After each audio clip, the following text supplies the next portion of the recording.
So it's basically the progression is we're going from 4 to 1 to 5, 6, 5, 4, 1, 5, 3, 6. I mean, it's different ways you can kind of sub it, but that's pretty much the progression. Marvin, what's going on, man? Northwest Florida, I see you.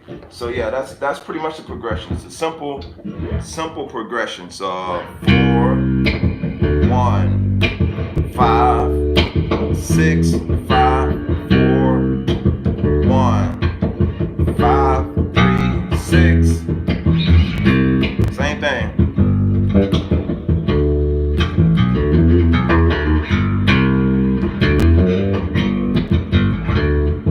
Or you can go like 7, 3, 6. The name of the song is Awesome God. It's an older song, like I think originally by Michael W. Smith. And what's her name? Redid this song like years ago. I got her name right there on the tip of my tongue. She redid it. A female vocalist redid the song. I cannot think of it. It's her name is right there on the tip of my tongue, and I can't think of her name. But anyway, the name is Our God is an Awesome God. So it's Our God is an awesome God. He reigns for him above with wisdom, power, and love. Our God is an awesome God. Our God is an awesome God. He reigns from heaven above with wisdom, power, and love. Our God is an awesome God. So that's Helen Baylor. Thank you, Helen Baylor. That's the one. Is like they do this really cool line in her arrangement. It's like a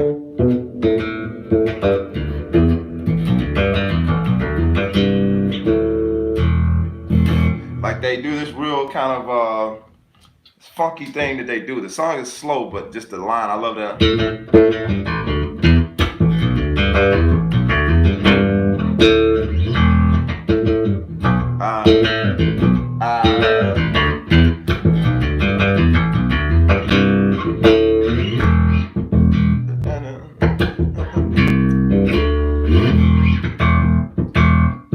I think that's Jimmy Newble on bass playing the bass. So let's see here. Which software you use for recording? Just in general, because I'm not using any software this morning, but in general, I use Logic Pro. That's pretty much been my go-to. I love using Logic. This is not a Logic plug, but I love using Logic because it makes my workflow very, very easy. And I've used Studio One before with Presonus, and I like Studio One, but I'm just kind of a learning curve I don't like learning curves, unfortunately. So I do enjoy Studio One, but I'm more familiar with Logic and more familiar with navigating Logic. So that's the thing that I like, because again, it makes my workflow a lot more easier, and I use a lot of virtual instruments when I'm recording songs. So that CPU usage and everything is just really straight to the point. Yeah, that arrangement. Yeah, let's see. So he said, "What are you tuned to on your bass?" I'm tuned standard. This bass is tuned standard.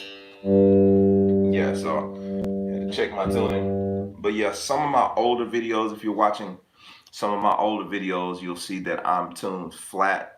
I tune my low string to E flat, and that's generally how I tune when I play out. But when I do lessons, I'm tuned standard. I prefer playing with the low B flat and the low E flat, just preference. But yeah, generally when I do these lives and all that kind of stuff, I'm normally tuned standard. If you see me on this bass online, I'm probably playing standard. What bass strap? This bass strap is by Warrior. Same person that built this bass, Warrior Basses. This is one of their custom straps. So you can see that logo there. Yep. So That's who this strap is by. Warrior Bases. It's another question I missed. Y'all are coming with the questions this morning. That's cool. Great arrangement. Yeah, okay. I think I got it. Somebody wants some funk. Okay. All right. So, good morning, Glenn. Hopefully, all is well with you, man. So yeah, that pretty much sums that up. The strings I use, since we're asking questions about gear, the strings I use are SIT strings. I use the power wound, just in case you need to see them. They're normally in my videos, but I use the power wound nickels. These are the strings I use. I use custom gauges. I use, on this particular bass, I use, I think, 125. Yeah, I think I use 125, 95, 80s, 60, and 40 for this particular setup. So slightly different gauge. I like the way they feel, so that, you know, I kind of want a slightly different gauge than most people use, but I enjoy it, so it's cool. So again, that's 125 at the top, 95. What's going on, Marcel? 125, 95, 80, 60, and 40.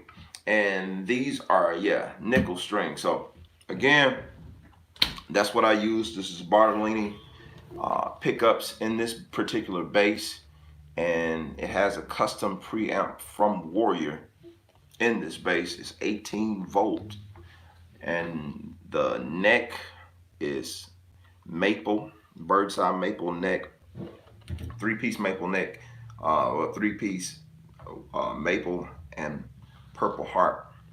It is a bolt-on bass. I think this is an alder body with a flame spalted maple top. So yeah, what's going on, Moise? If I'm saying that correctly, how many hours you practice a day? That's a tough one. It depends on the day, because a lot of times I don't really get a lot of, because of so much stuff that I'm doing, I don't really get a lot of time to really just sit down and just practice like that. Parker, I'm good, man. But see, yeah, I don't get a lot of time to sit down and practice as often as I would love to. So it really depends on the day. One day might open up and I get to practice a lot, you know, a long time during the day. But for the most part, what's going on, man? For the most part, it's just when I get the time, I'll sit down with it.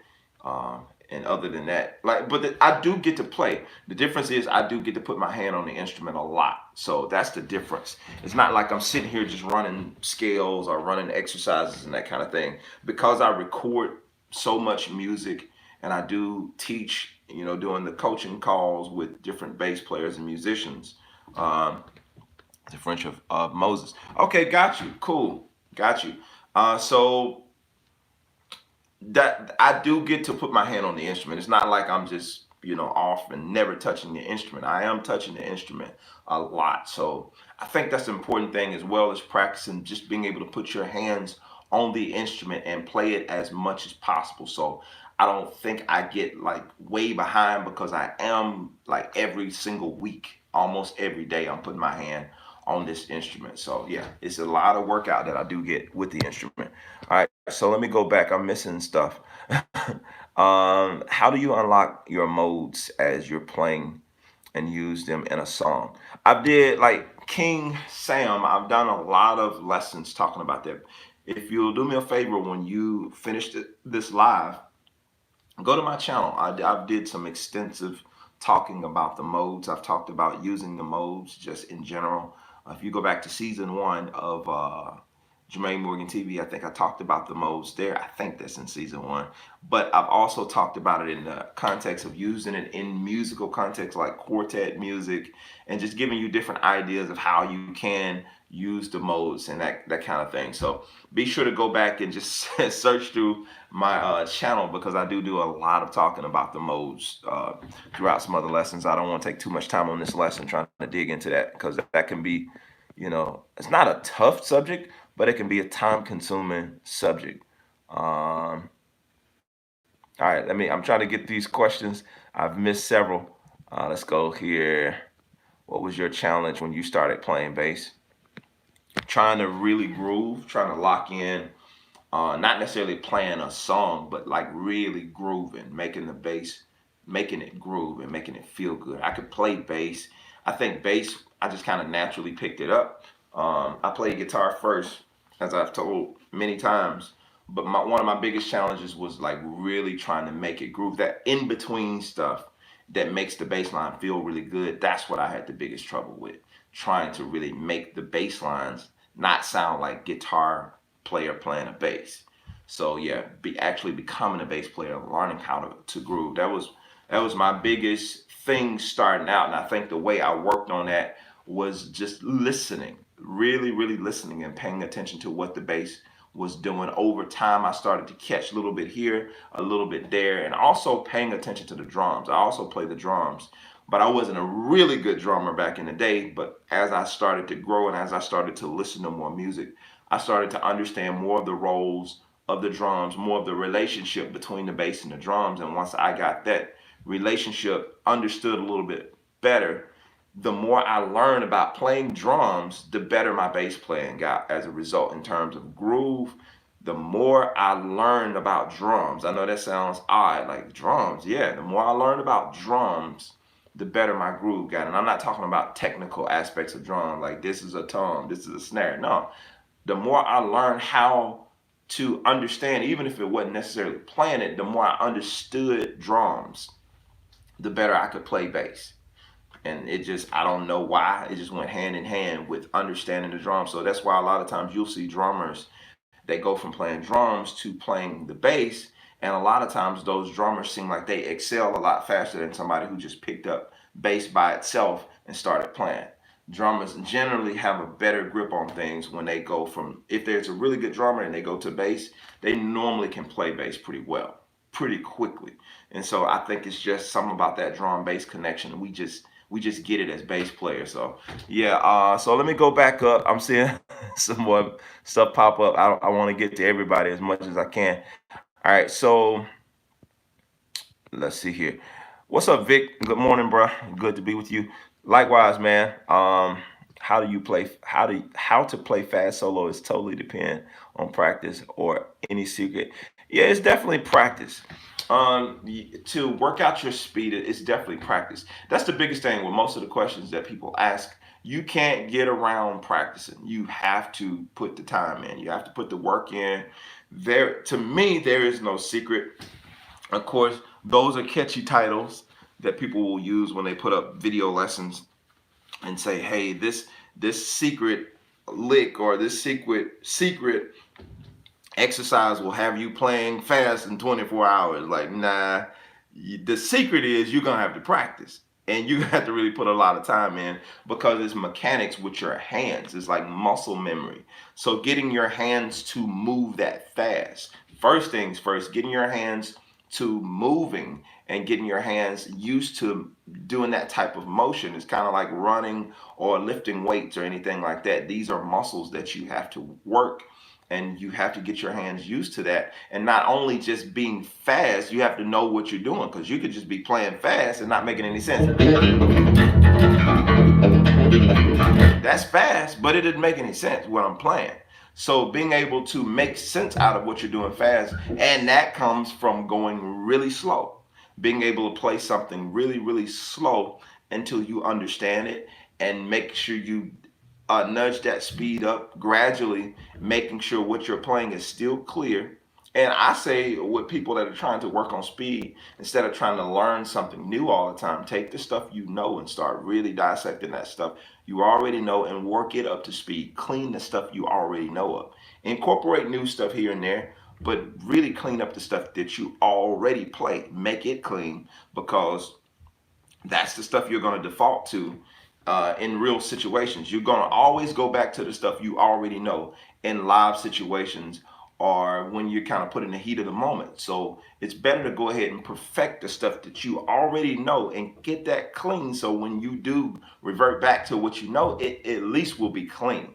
At the very least, the stuff you know will be very, very clean.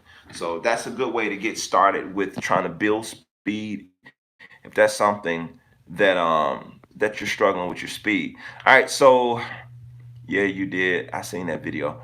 Good deal. Are you recording through an amp into an interface or just going direct? I use TC Electronics RH750 into my interface, and I'm trying to figure out how to get the best sound without clipping. Yeah, I use my 750 a lot when recording, almost all the time when I record, and there are times that I record direct. But if you're clipping, yeah, you definitely want to check your volumes. That the good thing about the 750, as with most bass amps, it gives you an indicator light that tells you when you're in the red. So you want to make sure you stay up under that and make sure that that indicator light is not coming on. And be aware with your switch on the back, whether it's on post or pre. You know what I'm saying? So because that makes a difference as well. If you have it switched on the wrong thing, you might be getting just overall volume of the bass instead of having it control. You know what I'm saying? Like having it just like this a simple. I'm losing my train of thought, but just be aware of whether it's on post or pre, because that could affect your sound as well. Because if you bump your volume up and it's on the wrong setting, it's going to go up with it. Like you're going to be clipping there just because you're bumping your main gain up. You're going to start clipping in your interface as well. So just kind of be aware of those things and do some trial and error. That's the best thing to do instead of just. I know a lot of people that like to do a whole bunch of research before they start. Like do your research, but at the same time, trial and error. Play just a couple of bars of a song and dig in, really dig in. Don't test here like, but you're gonna be playing like this in the song because that's giving you an inaccuracy when you do your sound check. When you sound check, play full out, play like at your highest volume that you're gonna play when you're doing a sound check, like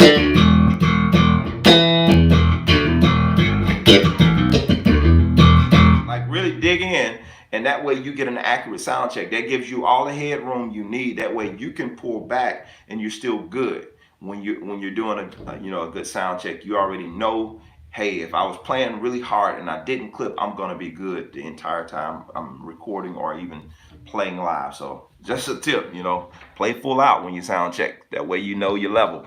All right, so let's see here. How to create your own groove. I'm not sure how to answer that one because that's like question's kind of loaded. I'll come back to that one. All right. Um, Somebody said let's hear some gospel drive. We'll see if we can get to that, Dwayne. Uh, Zuala, if I'm saying that correctly, what's going on? Dimitri, what's up, man?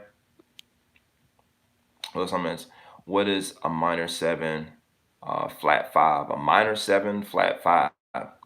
Well, you just basically flatten that minor seven and flatten the five. And that's King Sam. Like, that's just a theory test, or are you just really curious to know what that is? Like, just a minor. You have your regular minor, but if you want that seven, your seven is normally here. Just say if we was playing a C major, you got the C major seven, a C minor seven, and if you want to flat the five, this your five here. You want to flat it, just take it down. So, there's different inversions that you can play of that different chord. That's kind of random, but I don't know if you're just trying to learn what it is or how to get to it. Even with spelling these different chords out, it's just a matter of kind of knowing where everything is. 1, 2, 3, 4, 5, 6, 7. That's your 7. Back to 1 or 8, however you want to call it, and then you go to your chord extensions 9 and 11. And you got the 3, and then you got your 10. 11, sharp 11. You know what I'm saying? To your 13. 13 being the same as your 6.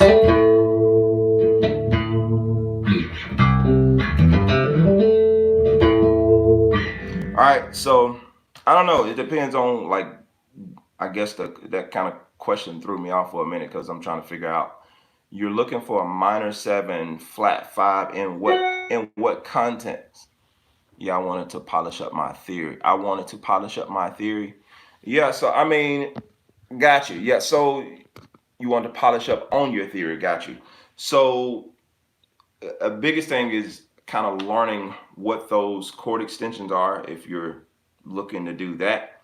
But like I said, that's the same thing. One, like I normally use it from like the numbers. I'm trying to find the easiest. That's what I'm thinking, trying to find the easiest way to answer the question again for somebody else that might want to know the same thing. So you said like in a church song, if I wanted to use it, like, are you chording in a church song? Like what, I guess for me, when I think of all that stuff and I start thinking theory, instead of just trying to think of chord names and all that stuff, I'm trying to think of why am I using this? What's the reason behind me trying to play this particular chord? But just to get the ground level again, so because I want to make sure I didn't confuse anybody when I said it earlier. So I normally use like the numbers to kind of find what the chord is. So if we're in the key of C, that's a regular C major. All right, so we know building just a C major triad, 1, 3, 5. Okay, so 1, 5, 1. That's how we normally spell that C major chord. So again, that's 1. I'm still using 1, 3, 5. I'm just spelling it different. So we got the 5, 1, and the 3. Now, if I wanted to flat that 5, that's the flat 5 right there. Now we know my 7 is right here. All right, and so my 3 is here, and this is my 5. That's me flattening the 5, but if I want to flat that 7,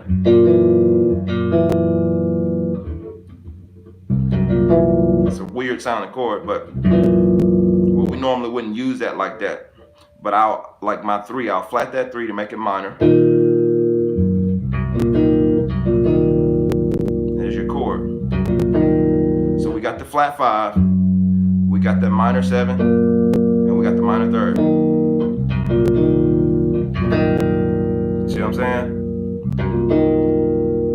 And I know I went off into chord extensions just a minute ago, but that's to answer your question. That's your chord.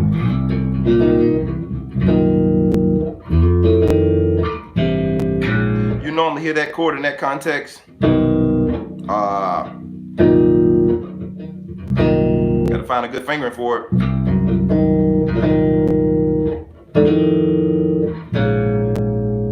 Resolving. You can tell I don't play that inversion of that chord a lot. Normally you kind of hear that resolving to a 6, so that 7, 3, 6 is normally kind of how you hear it in context. That's not the only way you'll hear it, but that's just one way you can kind of hear it. All right, so hopefully I answered that in a way that made sense and didn't confuse more people. Let's see here. All right, could you play a little Pass Me Not, oh, Pass Me Not, oh Gentle Savior? Boy, y'all hit me with the randoms this morning. So I'll play it.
You can tell I've never played this on bass before. Let's do this. Let's do this. So, let's see here. You put me on the spot, but I ain't gonna let you down. Give me a second.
enough.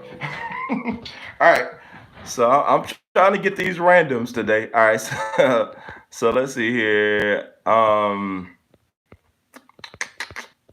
getting back through these questions. I'm trying to answer as much as I can for y'all. Ethiopia, what's up, man? Tips on playing over a measure and getting back to the groove. Did I miss something? Uh, Marvin says tips on playing over a measure and getting back to the groove. Yeah, that's kind of like the stuff that I'm always talking about, Marvin. Like in my lessons, if you watch any of my videos, I'm always talking about stuff like that. Of just different things you can play and making sure that that groove kind of stays solid. But an example of that, let me think of an example of that. So, like, if we're playing, my biggest thing when I'm doing that kind of stuff, I try to find the holes in the groove and then I try to go from there. Like, if I'm gonna play over a measure, I'm trying to, number one, understand the chord that I'm playing over. If there's a chord happening there, if I'm gonna play something, make sure that it matches with that chord. I'm listening for what's going on in that measure. Is somebody else taking that spot? And I'm assuming that you're talking about playing a field.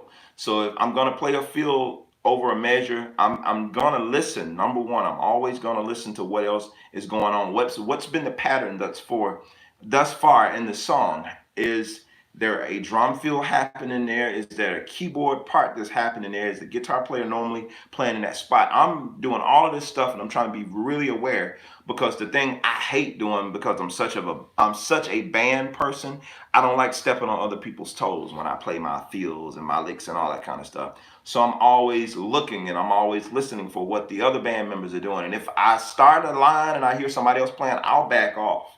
And then I'll just go back, I'll go back to the groove, because I don't ever want to step on anybody else's toes. It's kind of like, for me, as a producer, as an arranger, it's kind of like talking over somebody when they're talking.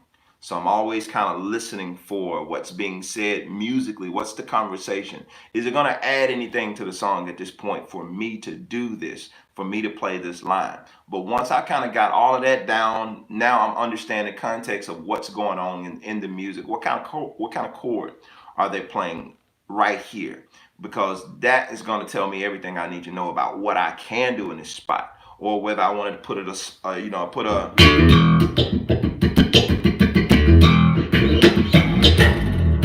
something like that. I didn't play any notes, but I used that whole space up. You know what I'm saying? I used that whole space up just to fill it up with something. And every time I'm filling something up, it ain't always got to be a lick. It ain't always got to be a riff. It can just be a feel of something.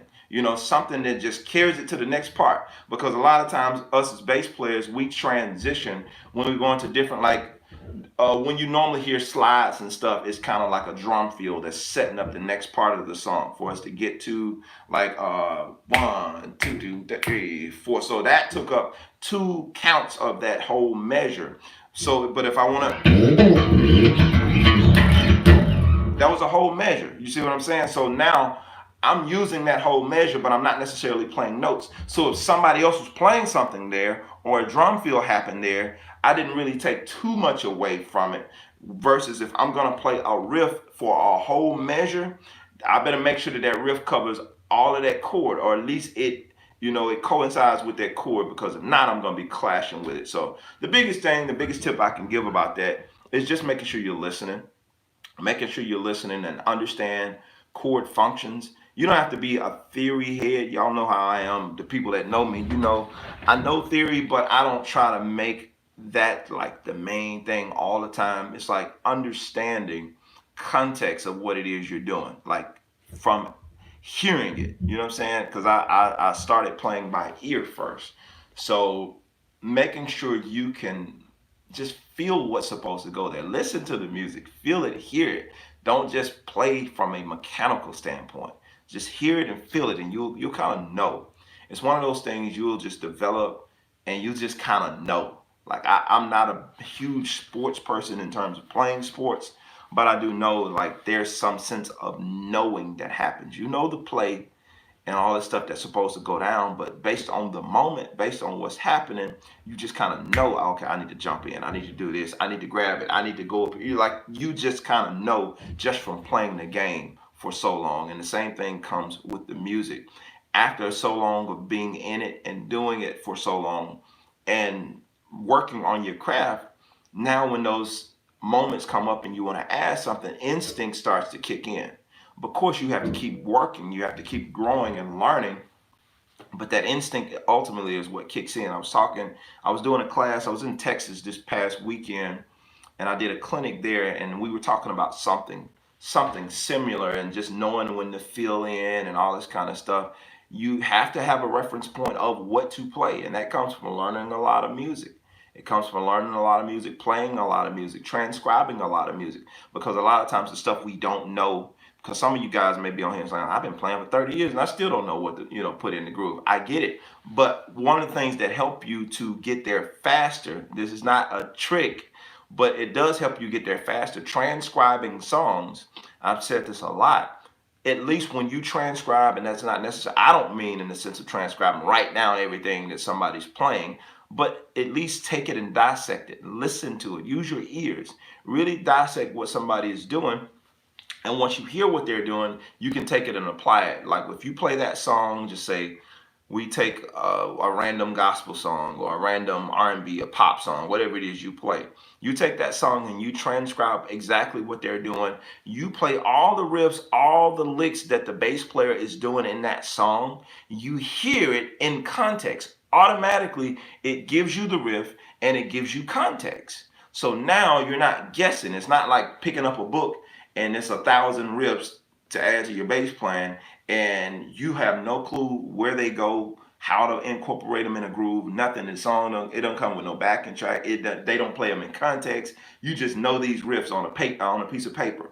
I know this is happening over a G minor 7. Okay, that's great. But what if I'm in the middle of something random and I don't know the chord?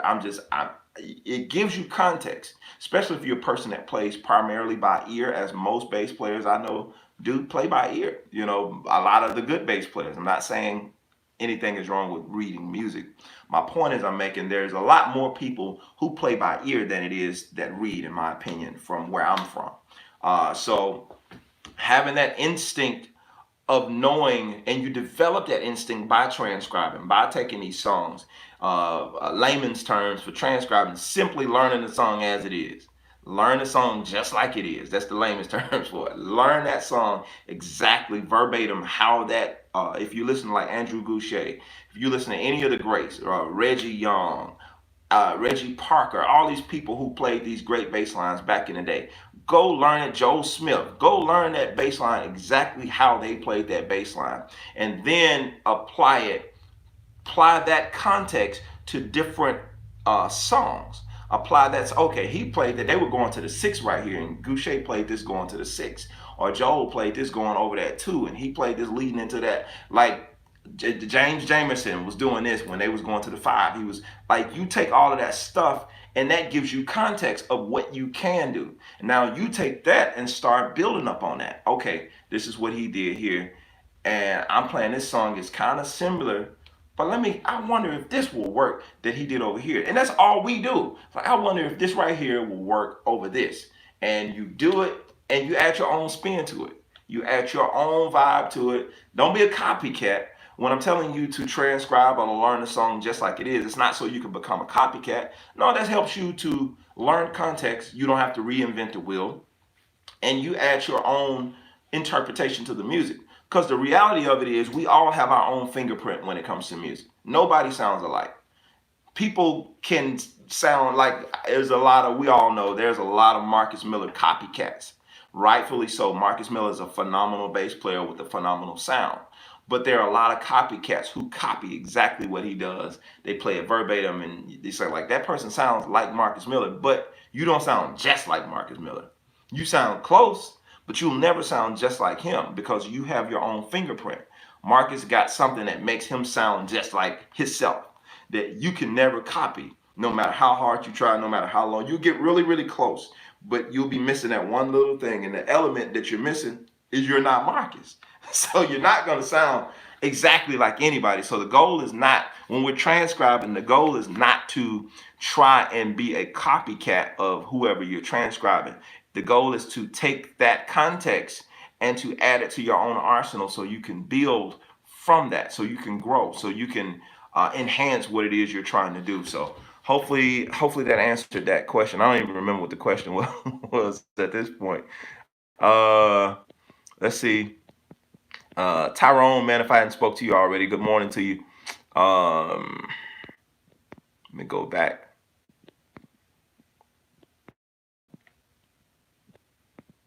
Okay. Man, I done missed all kind of stuff. I don't even know where to start, y'all. Could you play? I think I stopped at the pass me not. I did that. Tips on playing over measure. I answered that. Danny, what's up, man? Elias, good morning to you. Good morning, John D. Good morning, my friend. It's been a while. This COVID-19 took me in a direction so unanticipated. I pray that it is all well, man. That COVID-19 really took everybody up out of here in terms of work and all that kind of stuff. For the most part, it took a lot of people out physically, literally, and just mentally, man. It's a tough situation, but I'm confident that we'll get through it, man. I am super confident. And let me encourage you guys that are watching me this morning. This is the time. I ain't gonna say to find you a second hustle, but this is the time to start looking at your music career in another kind of way. Start looking at other ways you can implement other areas. It's definitely time. What's going on, Basement? It's definitely other areas that you can be, taking advantage of. Some of you guys are part-time musicians, and nothing wrong with that at all. So whatever your business is, it's definitely the time. One, to make sure you have your stuff sweet online. Make sure you have some type of online presence. If you haven't done that already, make sure that you're setting yourself up to win online, because we don't know how long this social distancing thing is going to continue, but it really exposed the fact that we need to be online. We need to have some type of visibility as to what it is we do. I'm hoping that everything opens back up and we have no more cases. And what's going on, Rodney?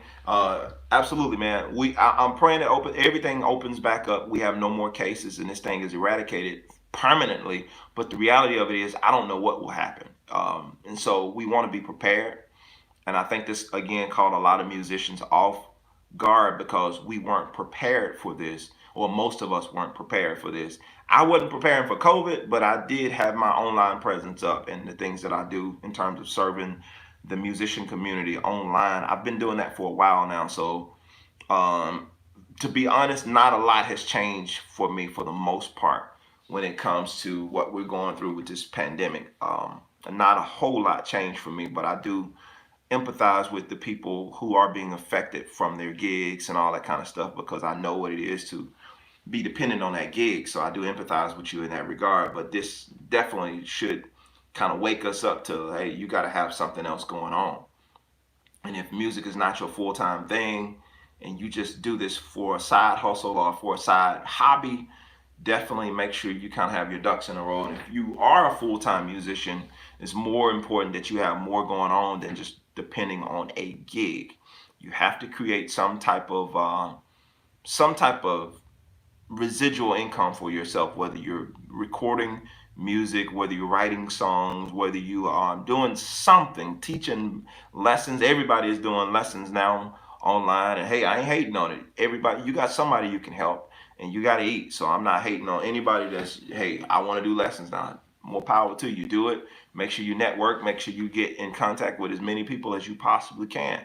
Now is the time. But set your stuff up right, because if this continues, you have to make sure that you're able to continue and you're able to navigate, and you just don't leave these people high and dry when everything picks back up for you, because that will make people feel like you were just using them to get through, this period.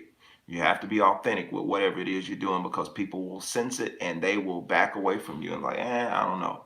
Just because you're good, I would love to do the lessons, but at the same time, I feel like I'm going to get hooked on these. And then when I'm ready to continue, you're good because you got your gig. Now you don't have time for me. And that'll put a bad taste in people's mouths. So now if you find yourself in the situation again, and these are just some nuggets, you find yourself in a situation again where you're out of work. Now you're trying to do lessons again. You might have left some bad taste in people's mouths. So you have to be careful. And I'm not saying anything's wrong with that. I get it. You can't commit. You can't commit completely to lessons because you have another situation. But just make sure that that's communicated clearly up front. Hey guys, you guys know I'm a touring musician. You know this, that, and the other. So I can't fully commit to this, but this time that I have right now, just make sure you communicate that clearly with people up front, so they're not expecting you to be around, and you're not gonna make that sacrifice to be around for them. So yeah, just some stuff to think about, because we always have to think ahead, as especially, I am not gonna say as musicians, just as people, as business people in general. For the sake of your name, you have to think ahead, and you have to really consider what this thing is, where it's going. Think ahead, make plans for it. Where is this going? So, all right. So let me get back to answering. Okay. Somebody said cheap versus expensive basses. Expensive guitar helps to play better, like use a chord 4-string bass. It's cheap bass, but I still practice it. We can get in that argument. I don't know if you've seen my video called Why Squire Bass. That's a really popular video I did. That's on my channel. And everybody knows I play this Warrior bass. Warrior are custom basses. Obviously, you're going to pay a little bit more money for a custom bass. I love this Warrior. I love the feel of it. I love what I'm able to get out of it. I love developing my own personality. I've had this bass almost 10 years now. And doggone, it's been almost 10 years with this bass. So I've had this bass for almost 10 years. My pleasure. I'm gonna call you Moses. So I've been had this bass for almost 10 years, and I'm still learning it. There's so many different areas for me to explore when it comes to tone. And I'm not saying that you can't do that with less expensive bass, because I have a Squire bass over here that I love the tone of. But with that bass, my options are kind of limited with that bass. Now don't get me wrong, I get some great tones out of it. I use that bass several recordings, and that bass only cost me $200. A great sounding bass. I didn't add nothing to it. Only thing I do on it is change strings from time to time, and I get a great sound out of that bass. Now what you're saying, learning on a cheap bass versus learning on an expensive bass, I think it's the balance of just using what you have. A lot of people aren't fortunate enough to start out with a custom bass. I started out playing cheap basses. That's how I learned. Do I feel like that made me a better player? Ultimately, I don't. I don't feel like that made me a better player. But I will say, because I was talking, most of you guys know I play guitar. I said that earlier. And when I came up on guitar, because I really started my musical journey for real on guitar. And I didn't have pedals and all that kind of stuff like a lot of people use effects pedals. And we using them for bass now. Granted, that's a running joke depending on who you're talking to. But I didn't have all those effects pedals and all that stuff like that. I will say this, outside of the bass, your rig, not having a great rig and learning how to get a good sound on whatever you play through. Now, I will say that for me was beneficial. And just disregard the whole guitar thing because it's not relevant right now. But like when I started playing bass and I had my first gig, y'all might laugh, but I was playing through a PA system. My mom we had a group, my family had a group, and I borrowed my mom's PA system because I didn't have a bass rig right away. Because I had always been a guitar player, and bass was like a hobby. I played bass on the side. So when I got a gig, I didn't have anything to play through. So I had to use what I had. I had a PA system. And I had to learn how to try to start developing my tone using a PA system. And not using, like, when I played through good bass rigs, they were never mine. I was always playing through somebody else's bass rig. And don't get me wrong, my mom had a bass amp.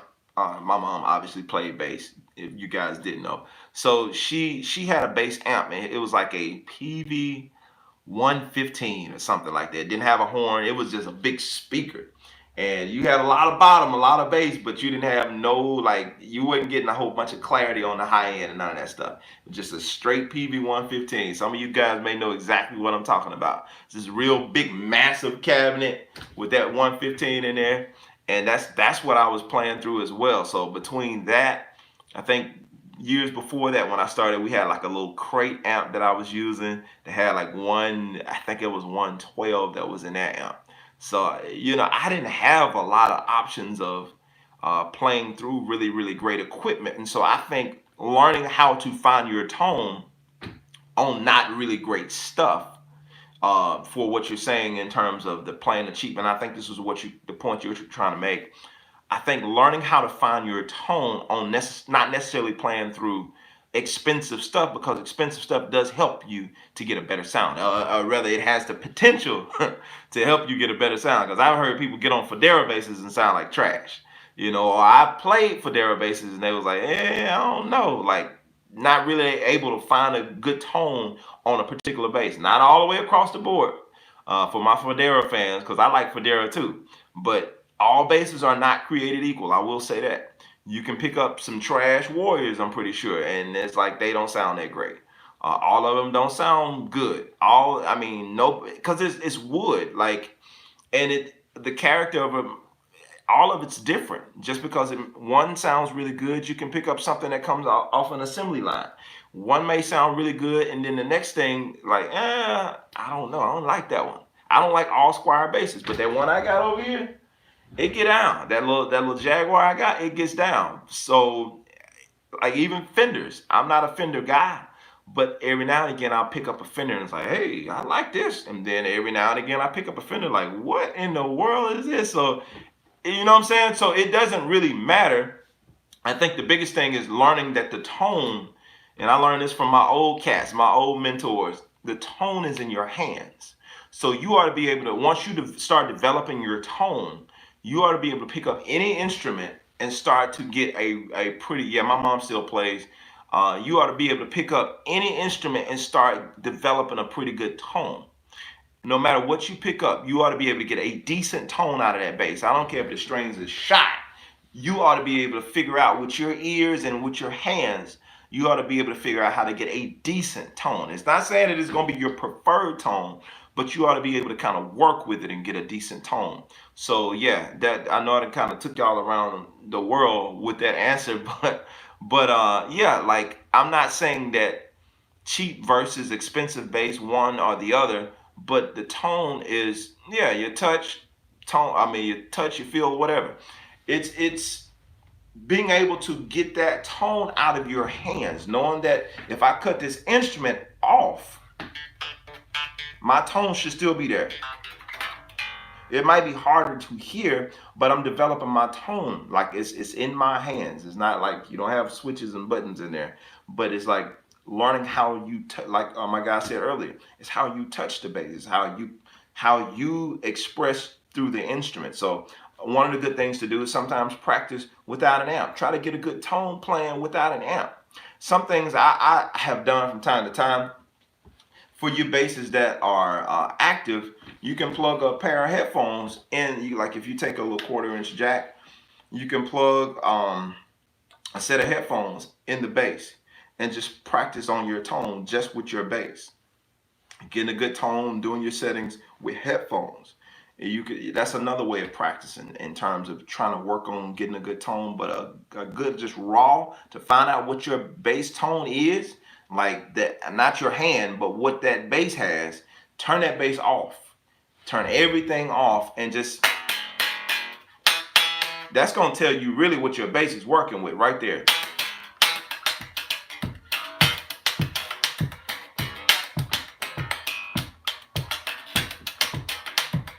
So, like, I'm hearing the actual sound of the strings and this wood, no electronics. I'm hearing what this string and this wood is doing. So that's telling me what this bass sounds like right there. Now, all the electronics does is it enhances it, it amplifies what your rig does. It amplifies what's there. It enhances what's there. So if you turn it off and it don't sound like nothing, before you go to Guitar Center and plug up to the nicest rig in there, play that bass before you plug it up. Play it, like, hear what the raw sound of that bass is. And then once you plug it up, start going through those tones, because that's going to ultimately tell you what that bass sounds like. And then your hands and your feel coupled with that is that's going to give you what you're looking for right there. All right, so let me go back up.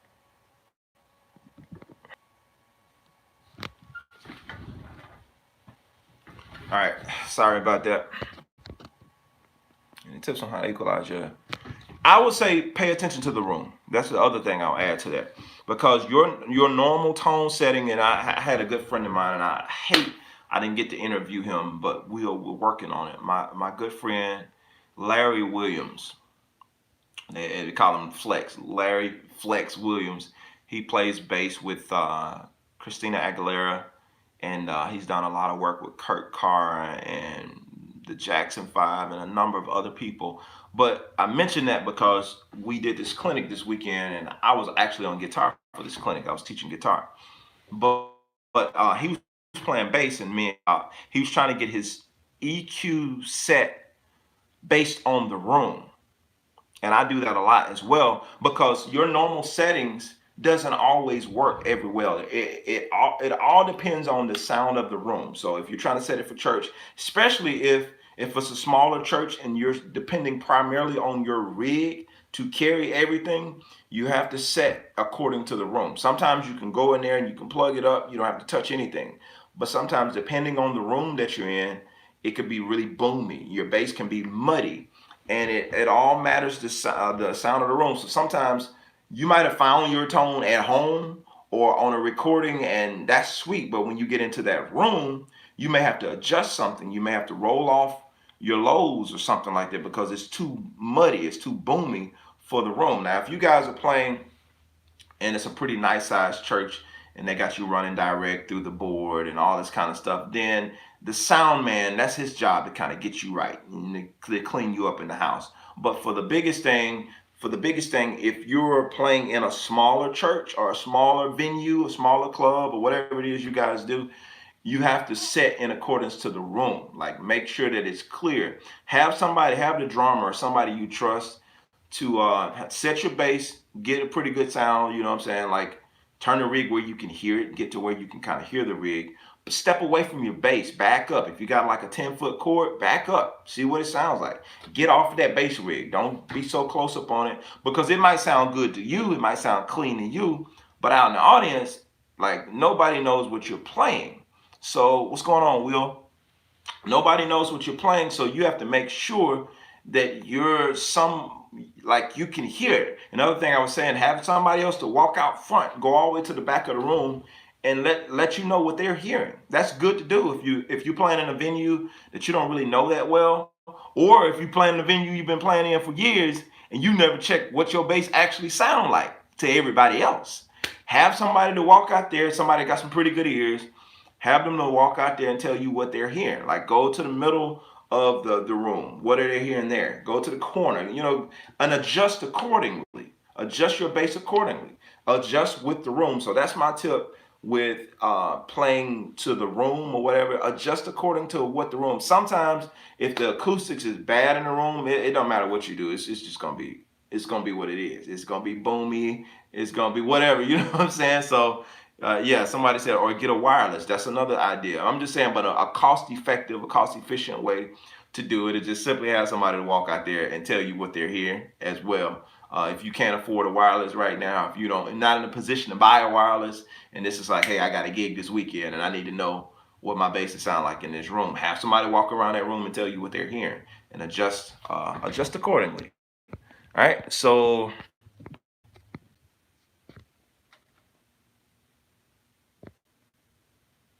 sorry about that, guys. All right, how do you play with more grease and best R&B gospel hip hop albums for bass? When you say, if you're still here, what do you mean when you say how do you play with more grease? I'm not familiar with that term. I ain't heard that one before. You got me on that one. Tyrone, what's up, man? If I ain't already spoke, I think I did. One said it's pretty good. You tight, sir. That's why I like watching your channel. It gives me inspiration to keep going. Dimitri, I appreciate that, man. I really appreciate that. I know I'm way behind on these comments, but I'm trying to get through it. In gospel, when you slide on the bass and hit that open B, or E. What is that called? I don't know if that's a term for it, man. You just sliding. I don't know what the term. I don't know what people call it. Uh, Zuala said, "Could you please end this session with a hymn that would like us to meditate on during this trying times?" I'll try to do that if I can. Zuala. Okay, those are wise words, man. Thank you for that. No problem. Everybody saying thank you. Did playing guitar help on bass? Yes, absolutely. Playing any instrument outside of your main instrument helps you because it gives you a better understanding of playing. Oh, I don't know when, but I'm putting this plug out there. If any of you guys are interested in learning guitar, soon I'll let you know. If you follow my channel, I'm gonna start doing more guitar stuff on my channel. On not my channel. I'm sorry. On my website, I'm gonna start doing more courses on guitar. So I'm in the process of putting together a beginner course for guitar. So if you guys want to learn guitar, I'm definitely going to be, I mean, if you've been to my website, you know, I got a beginner basics course. I'm probably going to do a beginner guitar basics. So just FYI, if you want to learn to play electric guitar, I'm going to be teaching that pretty soon. And so, yeah, I'll keep you guys updated on when that drops. So, yeah. All right. So every time a new comment comes in, I lose my place. That's why I keep going back. Y'all probably like, why you keep losing your place? Uh, yeah, every time a new comment comes in, I lose it. So PB115 cabinet was a Black Widow speaker. Yep, absolutely, Anthony.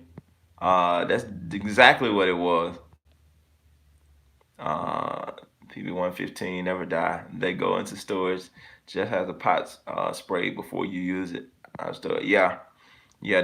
Those amps like PV built some like those things, man, they were very durable. I got a PV, I got an old PV guitar amp over here. I got it from my uncle. I was able to talk my uncle out of it, and I got it fixed, and it's still here, man. I'm gonna keep that thing. It's like a PV classic.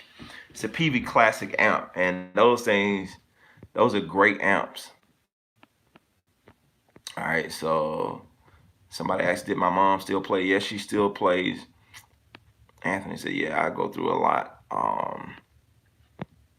I've been playing for a long time. This is Gregory. I've been playing for a long time, but I learned a lot from you. I would have never figured for a guitar player. You sound like a straight bass player. I guess it's your genes. I appreciate that, man. I put a lot of work in to sound like a bass player. The genes help, but it's the work, man. The work, putting in the work. Will Meyer, try cut. Okay, you were talking about when we in those buildings trying to get a good sound. Yeah, you got to cut according to what that building is giving you. I was fortunate to have a band leader do that for me sometimes, but I didn't like the sound on stage. But recordings come out. Yeah, thank you for that, Gregory. Gregory said something that's really important. Now, when that person is giving you feedback on how you sound, your tone to you might not sound good. That's a really, really good point. That's something I learned from my good friend James Howard, a phenomenal bass player. Played with L. Spencer Smith and Testament for years, but he's a monster bass player, and yeah, he's a great band. So that's one thing he would tell me. He was like, yeah, your tone to you might not sound good, but out there they're getting everything, and it sounds amazing to them. So it sounds when your bass rig is right up on you. It might sound phenomenal to you, but to the audience it sounds like trash, and they're not getting it. But if you listen to somebody or let somebody help you, or if, like somebody else said earlier, if you have a wireless and you can move out away from your rig and see what the audience, because ultimately it ain't about you, it's about what the audience is getting from your instrument.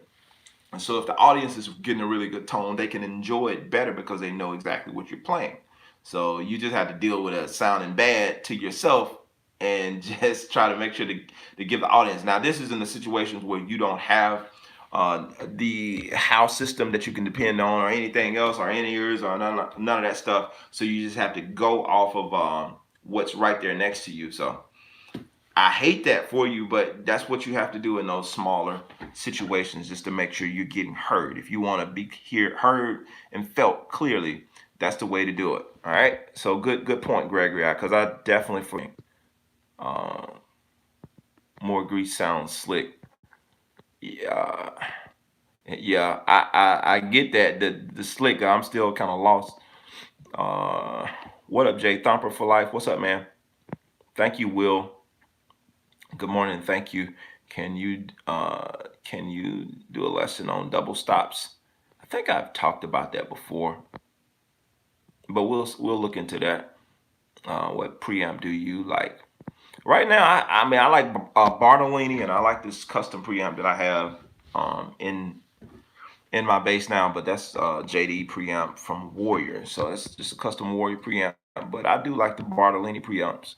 I mean, if it sounds good, it sounds good. I ain't all the way. It gotta be this, it gotta be that. If it sounds good, it sounds good. That's kind of how I am, you know. All right. So what is the website? What is my website? JermaineMorgan.net. JERM, just like my name, JERMAINE, Morgan.net, NET. So yeah, you find all kind of courses there. Warren Hayes, I may have to purchase me one then. All right, so Anthony says the PVKB 300 is awesome keyboard amp as well. So now y'all talking about keyboard amp, so y'all might lose me. I ain't bought a keyboard amp in a while. Carbons are in the graveyard. They were selling, mismatching the impedance. Oh wow, that's not good. Purpose of a preamp, just to boost your bass, the short and sweet.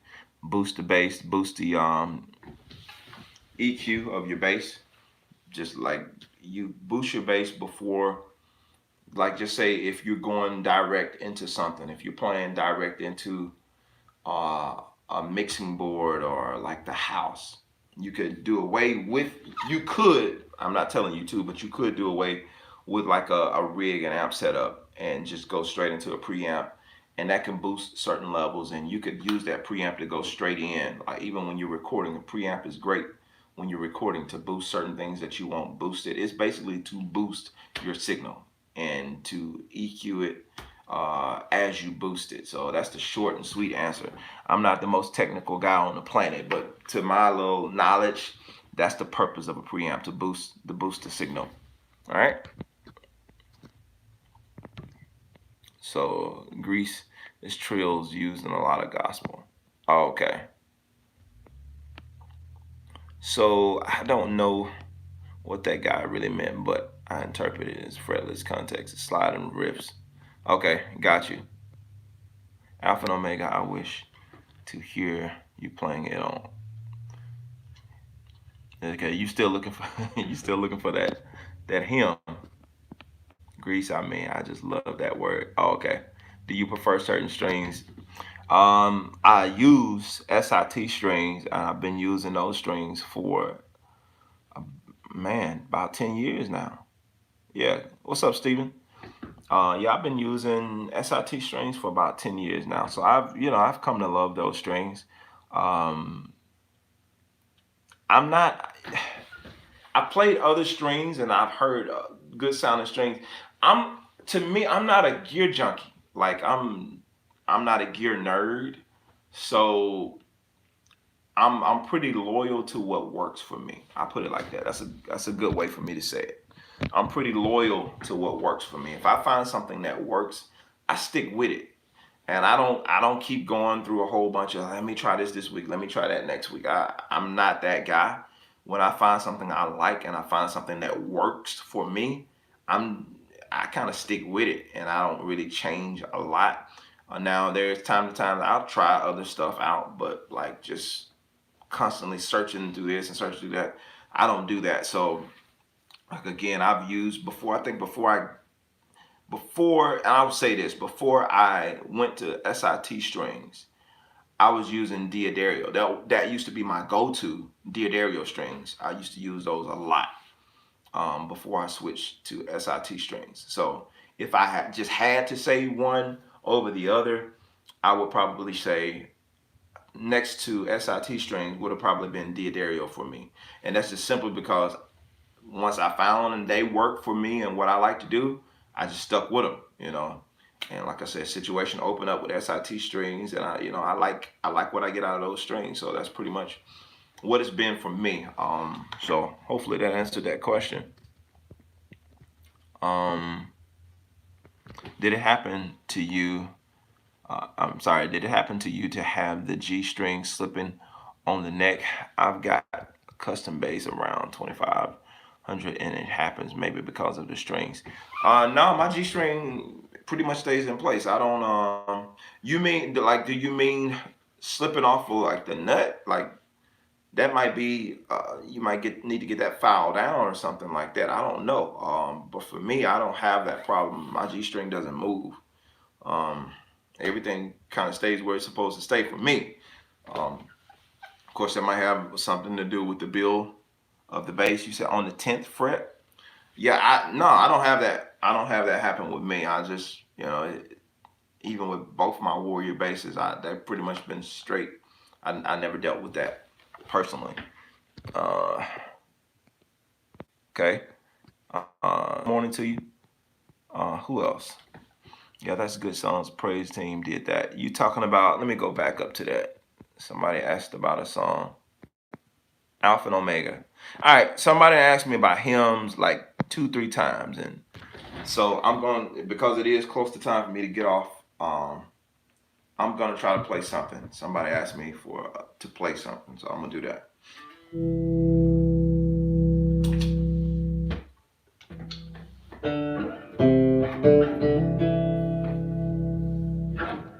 And y'all put me on the spot, by the way, so don't be talking about me if I mess up.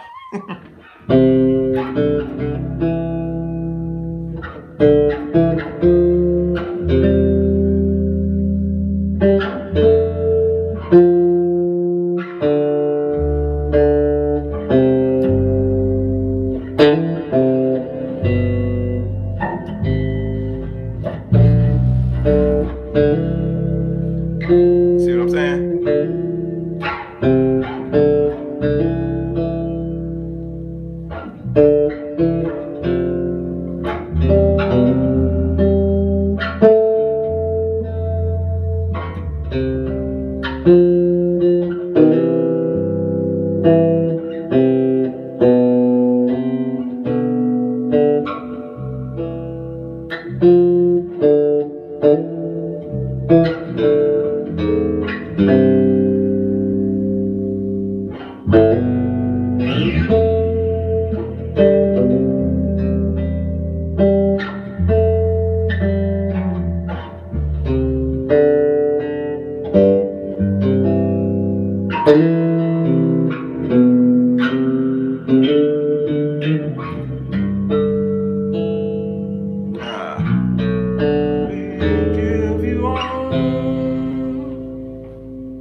Hopefully that was all right.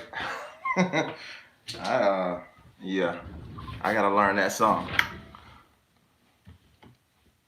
Man, thank you. Uh, I miss some stuff here.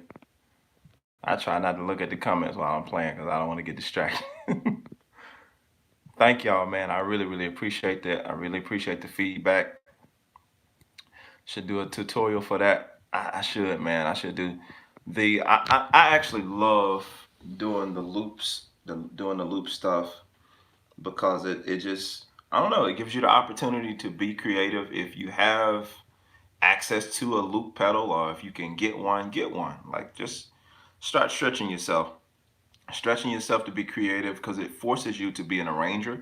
It forces you to create all the parts of the song. So it forces you to know what should the guitar player be doing. What, because I don't think of, when I do the bass loops, I don't think of bass, bass, bass, bass. I'm not thinking of that. I'm thinking of parts.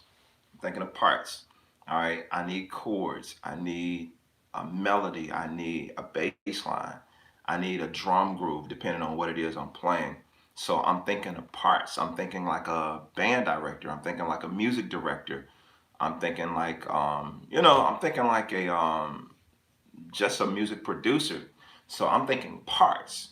And so being able to take a loop pedal and do that and start creating parts will definitely help you to enhance your playing, because now you don't want to step on nothing that you've already played. So you're playing around the parts that you've already created.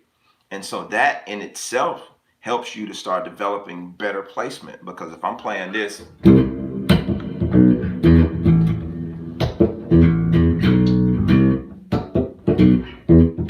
so if that's my groove, everything else is falling in line around that. Matter of fact, let me say this.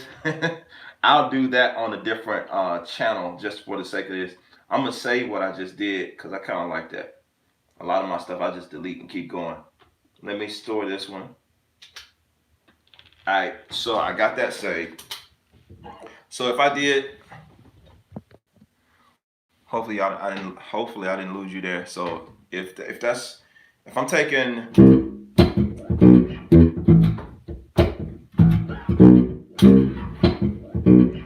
so that's my bass line. That's my little quick tutorial on building loops.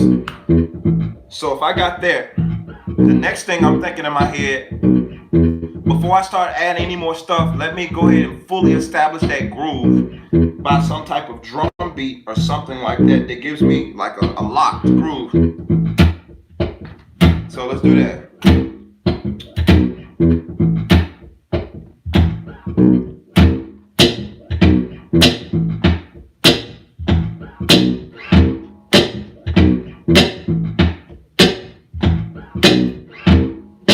So now I got that drum groove.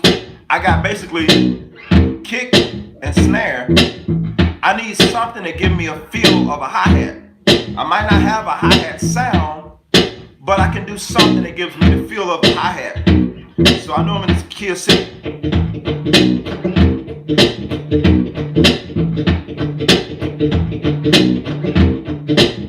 So now I'm playing a guitar line that gives me the feel of a hi-hat. It's not necessarily the hi-hat sound, but it's the feel of a hi-hat.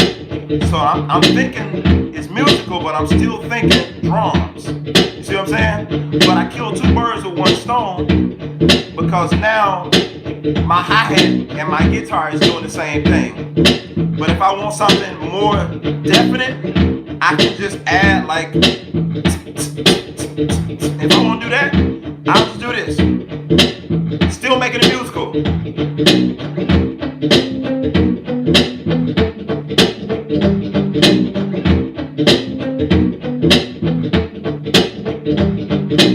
See what I did? I made it musical with just some notes, but it's still playing that hi-hat pattern for me. So now my little guitar thing, it's like my shaker. It's like me doing this. So right now I got a full groove going, but I don't have any chords. So let me add some chords.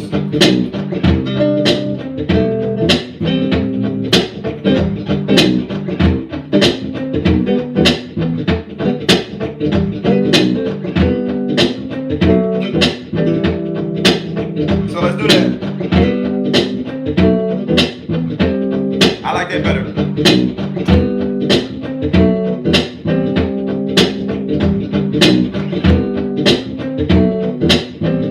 So now I got my chords added in there. It's like my keys. You see what I'm saying? So far what I built, I got kick. Well, I started with the bass line, just established my groove. I put the drums under it to lock my groove. I added the guitar part like a percussion type deal. And if I wanted to go even further, I wanted like a bongo type sound. Because I'm thinking like as a producer.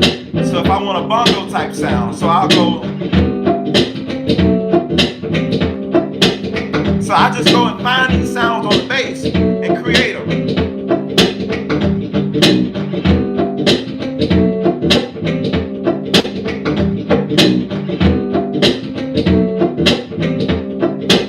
See what I'm saying? So now I got my congas or my bongo sounds. It's all there. And I can keep adding to this.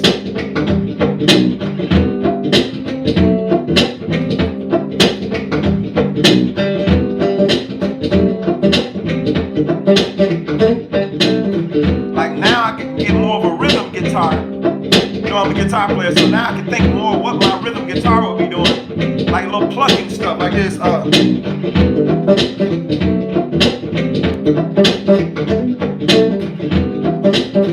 Alright? So we'll add that.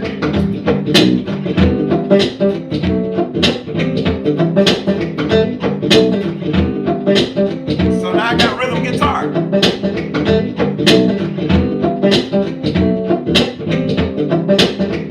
So with that alone, we got a full band that we just added just with the bass. Because now I'm not just only thinking of bass, I'm thinking of how can I use this bass to create the sounds I want. I'm not limited to this just being a bass. Now this has become my full band. Exactly, you become a one-man band, and that's another way for you guys to think of putting on like lives and stuff like that and letting people know what you do, because now you're pulling that other side of your creativity and you're showing that you have more versatility. And now with that, now if I want to play my bass line around that, add fills, now I know where everything is, and I play that groove again so I can play around that, not solo, but taking my bass line and moving it a little bit more. So I know what the meat and potatoes is. Now let's move around it. All right, that's the groove. All right, that's the groove. So let's move around it.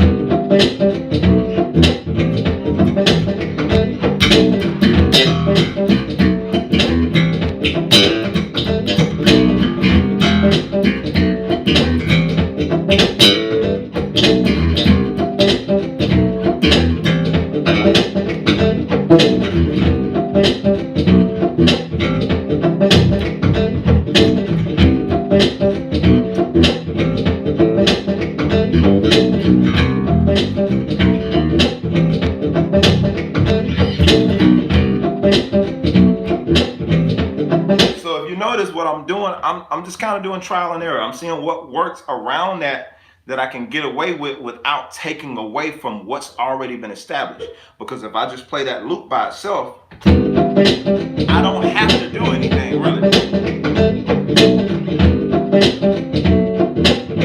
have any wrist pain. Somebody asked did I have any wrist pain. No, I don't have any wrist pain from playing. One of the reasons for that is God, for one, and I stretch. I do stretch my wrist from time to time, and make sure that I'm keeping my hands and stuff from not getting too tight, not keeping this position all the time and all of this stuff. I know you guys look at my arm. My arm is very, regardless of how it looks, this is very relaxed for me. I'm very relaxed when I'm playing. And then when I'm standing, most of the time my bass is angled. If you ever seen me play live, most of the time my wrist is straightened. I'm playing like this when I'm playing live. It's a very little arch. You know what I'm saying? That's normally how I play when I play live. My bass is angled. It's not, I don't play live like this. I can't play like that live. For whatever reason, I can't play like this live. So when you see me live, it's like this. It has an angle on it. So yeah, so I don't have any wrist to this point. And I don't plan to have none anytime soon, but I haven't had any wrist pain. I missed some comments earlier. Sorry about that, y'all. I'm way over.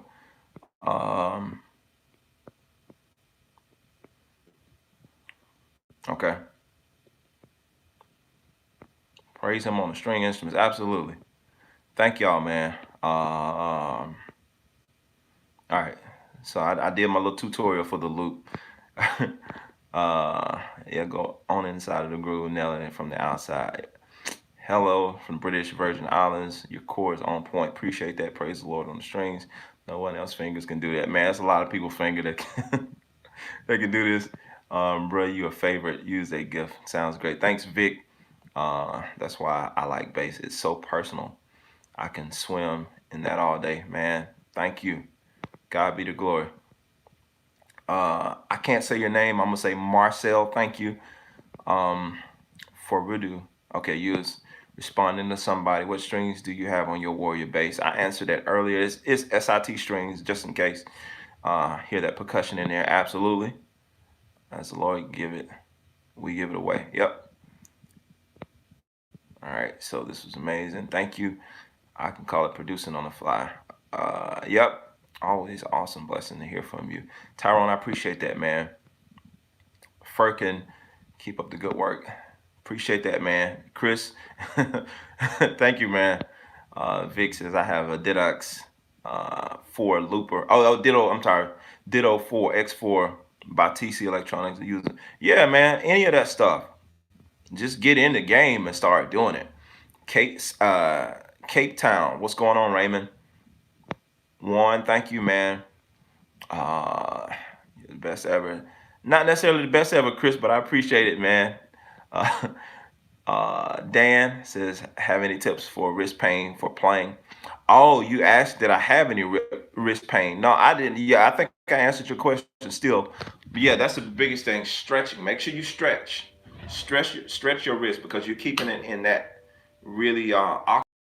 If you're experiencing wrist pain, just try to stretch to the best of your ability. Take some time off, but just be aware. You might have to go with a more, if you're experiencing wrist pain, maybe this technique, it depends on which wrist you're talking about. Maybe this technique, you maybe need to adjust to that where you can straighten, you can straighten your wrist out and play with more straightened wrist. If you're experiencing wrist pain, bringing that forearm out, instead of being like this. Because some people, the fretting hand, okay. Yeah, that's the same thing. You need to stretch. That's the biggest thing. Because, it's going to be kind of hard to get away from around having that wrist bent like that for long periods of time. So I would say stretch before you play and after you play. Try start to, doing some therapy basically with your hands. Stretching. You can stretch this way and you can stretch that way. Go as far as you can go without hurting yourself. And do that multiple times a day if you need to, just to do that therapy to get your muscles and your tendons, get all that stuff loosened up. Because holding your hand in this position for a long period of time and not stretching, and I work out too, so when I'm working out, I have to be mindful of that stuff, and I have to remind myself to stretch, because all of this sometimes for me will tighten up, and you have to make sure that you're like keeping that stuff loose.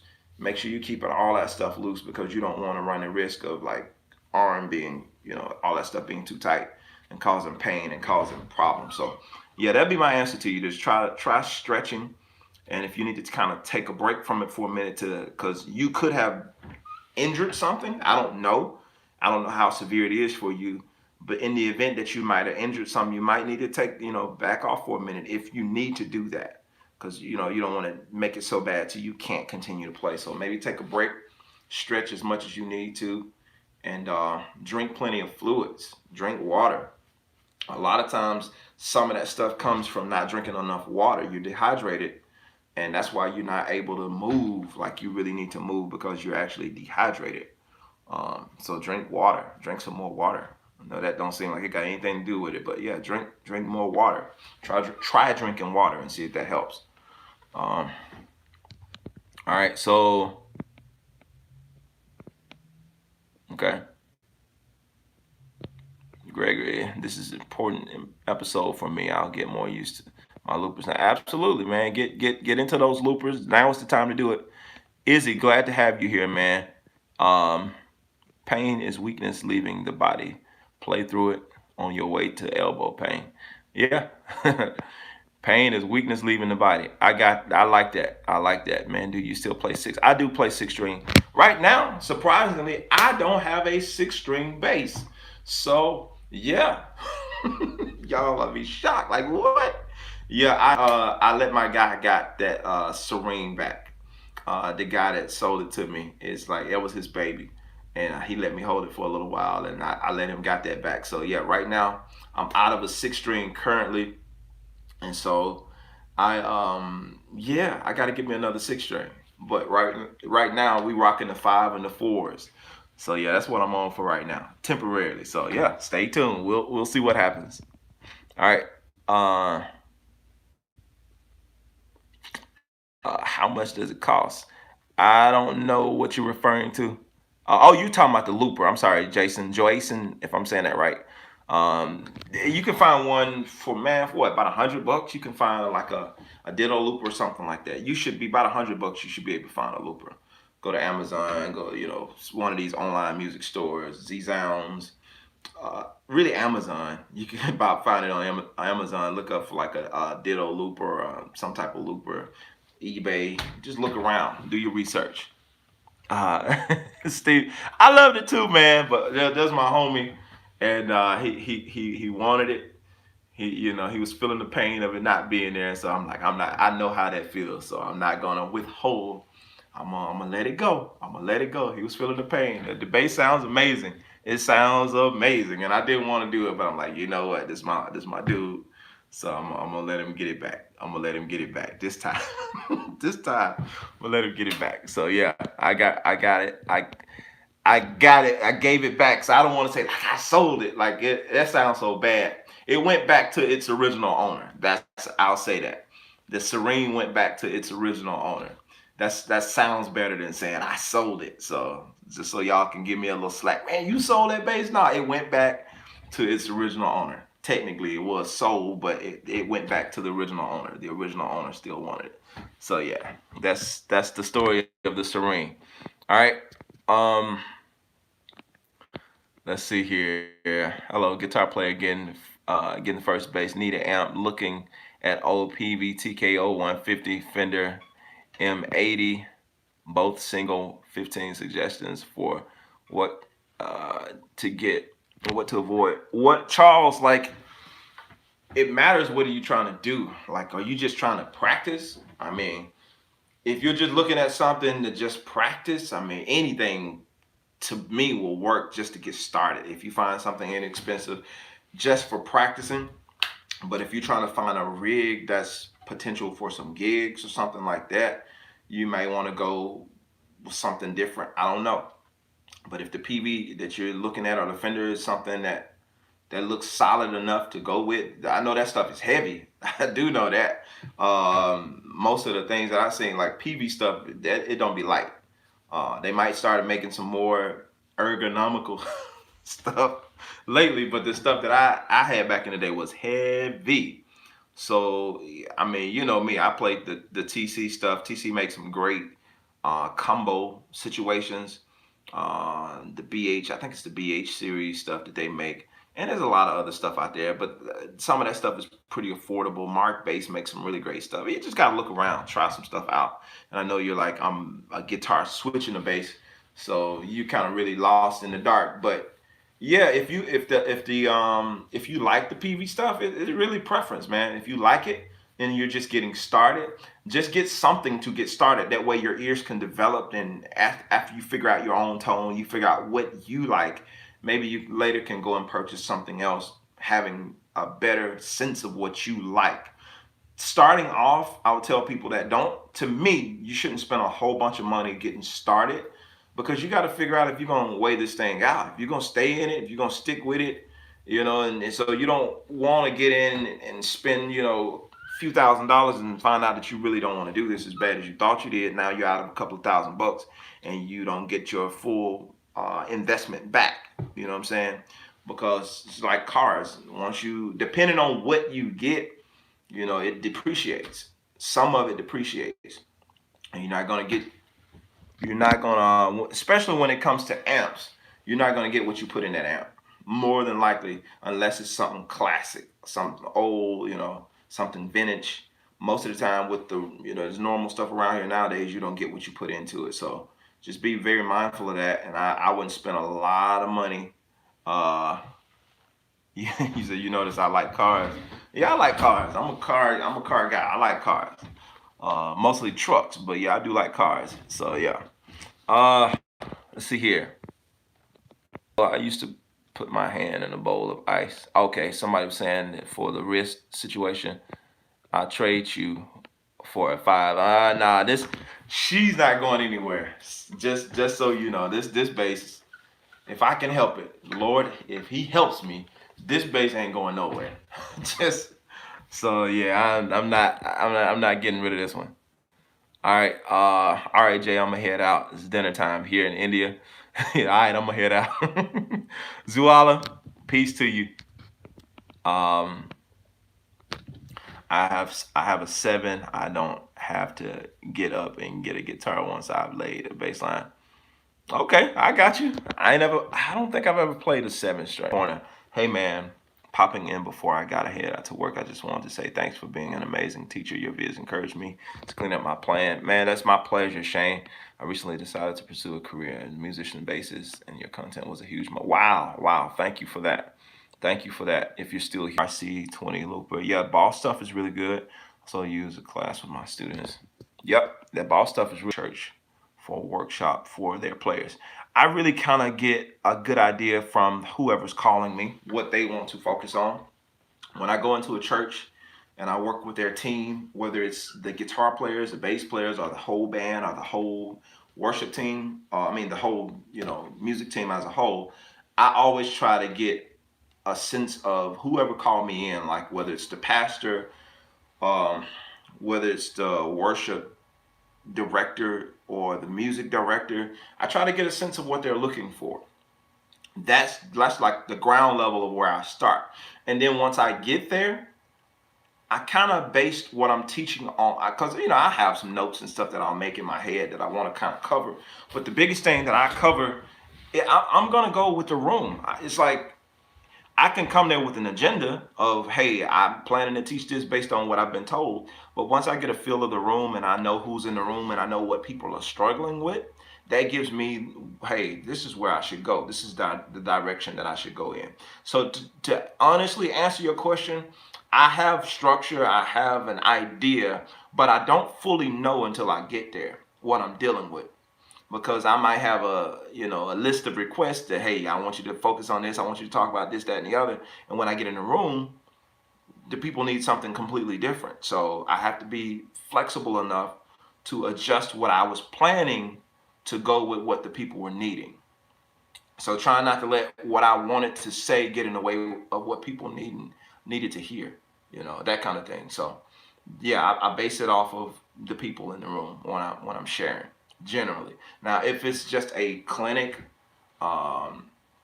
it's almost the same thing for me. I try to figure out what the people are needing in the room, because you can assume that everybody knows certain things and you overlook those things. Like, nah, some with a lot of my classes that I did this past weekend, I had to go to the basics. I had to go and teach fundamentals, learning simple stuff like the scale, learning the number system. And you guys know I'm not a technical guy, but there are some fundamental things that you do need in order to be more effective in a group setting, like needing to know the number system. That's if you're going to be playing in a band. If you're just playing to yourself and just having a good time, it might not be as necessary, but it does help. If you're in a band system situation and everybody in the band is calling numbers and you don't know the number system, then that's crucial to you. You're losing. You're behind. So being able to teach people that so they can catch on and keep up quickly with the rest of the group, that's something that you need to know. So yeah, I base it off what the room needs. All right. So haven't tried that, Gregory. I know. Let's see here. Juan says, "Enjoyed hanging out with you, man. It's been a pleasure. Thanks. Thank you, Juan. I appreciate you, man." Trace Elliott by PV. Okay. Yeah, I've heard of Trace Elliott, but I haven't tried out the one that you mentioned. Appreciate that, Gregory. Yeah, this Warrior Isabella bass. I supposed to have a custom Isabella coming out. I can't tell y'all when and if that's gonna come out, but it's been in the works for a while. We have the body, we have the neck, we have the wood chosen and everything. So I can't give you a date as to when that will be released, but if we decide to release that through Warrior, I will let you guys know via live, via video, and you can be the first to put your order in if you want the. When I say the bass, I'm talking about the Jermaine Morgan signature Warrior Isabella. So that's what I'm talking about. But for now, you can get this one. You can get a replica of this one. Let's see here. Marvin, enjoy it, my brother. But I have to go. All right, man. See you later. Appreciate you being here, Gregory. You have to be able to communicate with people who have PhDs in music. Yeah. Or not. You know what I'm saying? That thing for me, people who have PhDs in music and they're at a clinic, apparently there's something that they either admire about my playing or something that they want to know from my playing. So at that point, when you're in the clinic, it's like your PhD really doesn't matter. I mean, truth be told to me, because you're there for something. You're there for something that I don't have a PhD in music, but apparently there's something that I'm able to communicate that you want to know more about.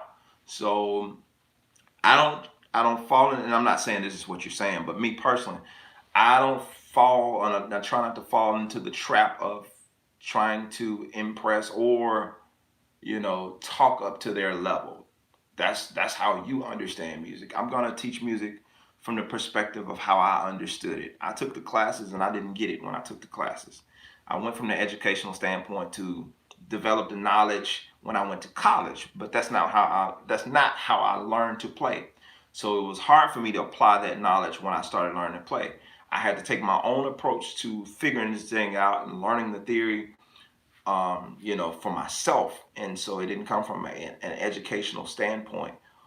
So I have to teach it. I have to give it to people how I figured it out, and I understand the theory. I understand a lot of the theory. I don't understand all of it. I don't profess to be a theory buff or a theory nerd that knows it all, but there are things I do know, and I do know how to apply the things that I know. So that's what you're gonna get from me. You're gonna get that plain common sense, applicable.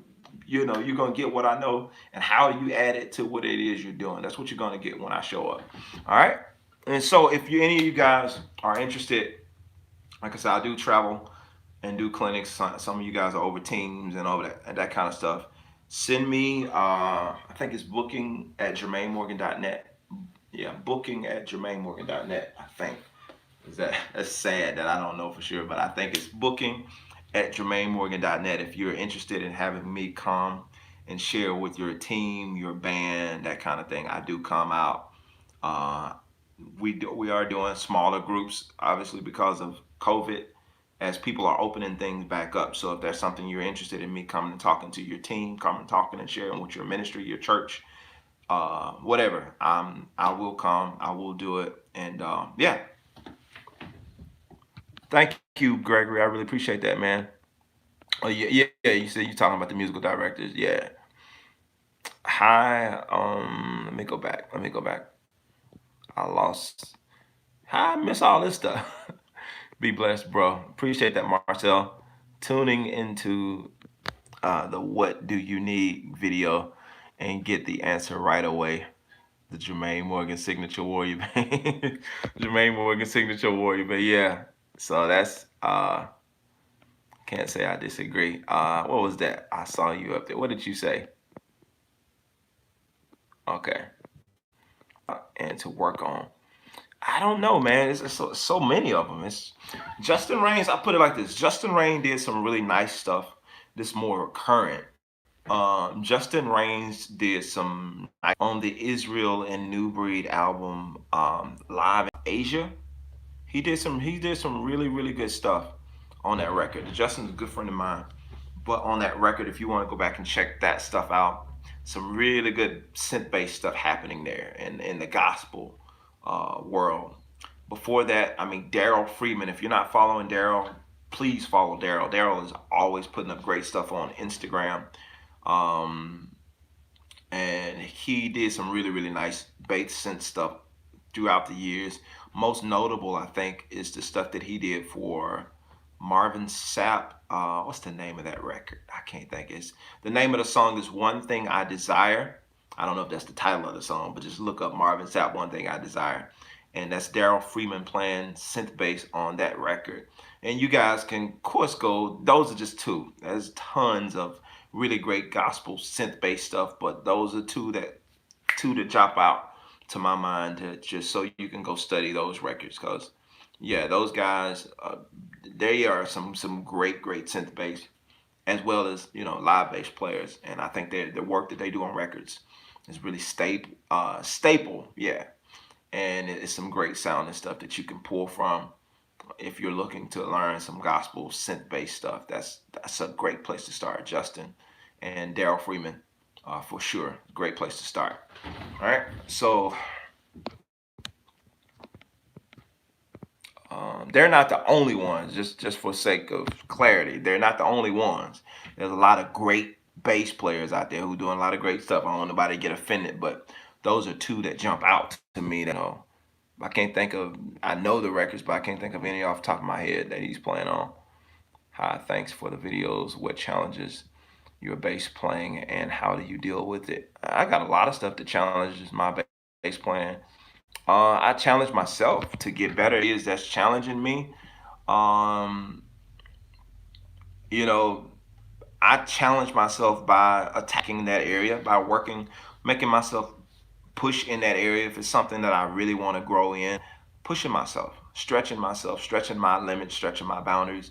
That's the biggest thing I found over the years. If I find something that's a challenge to me, stop running away from it and go towards it. Run towards the challenge. Whatever the challenge is in my playing, start going towards it. All right. If I have a challenge with speed, all right, well, let me start digging in on this speed thing. Let me start really working on this and seeing what I can come up with the speed thing. So that's something I'll just attack it head on. And I found I get the best results when I start attacking stuff head on.